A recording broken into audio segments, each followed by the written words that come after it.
kata hari ni ya, kita dari Kuala Kangsar sekarang. Yang cuaca masih gelap hari ni. Pukul berapa jam sekarang ni? 7:06 masih gelap ya, masih gelap. Jumpalah bucu-bucu awan nano tu. Bucu pun bucu lah. Kalau pukul 6 dia dah jadi okey, tapi kita pergi bucu. Okey, sekarang kita baru lepas hospital Kuala Kangsar nak menuju ke Iman Kartini. Nanti kita sambung balik ya. Okey. Roger. Tadi persimpangan hospital, sekarang kita pergi persimpangan highway.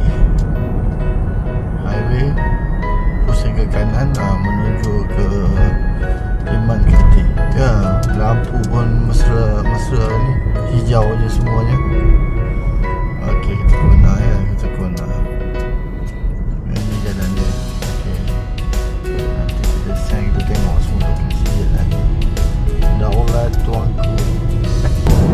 Ya, bukit di belah kiri kita tu, jumpa di atas sana. Okay, kita dah sampai di lokasi berhadapan dengan sekolah MRSM. MRSM belah kanan. Okey, lokasi kita dah sebelah-sebelah kedai ni lah, belah kiri. Okey, kita dah sampai. Dah saya parking tu.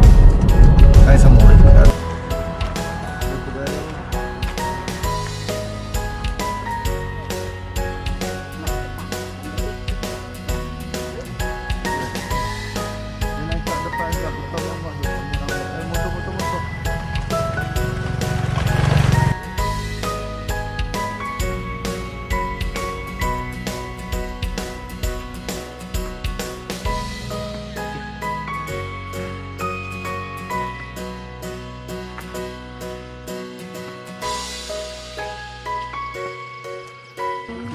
Jangan stop.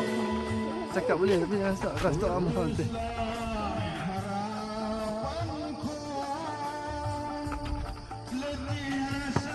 Morning. Apa saja. Oh tak jalan dia nyanyi. Untuk yang ku cinta.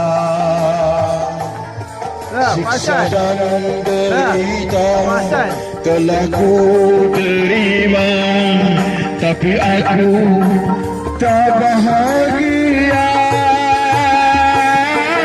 Aduh,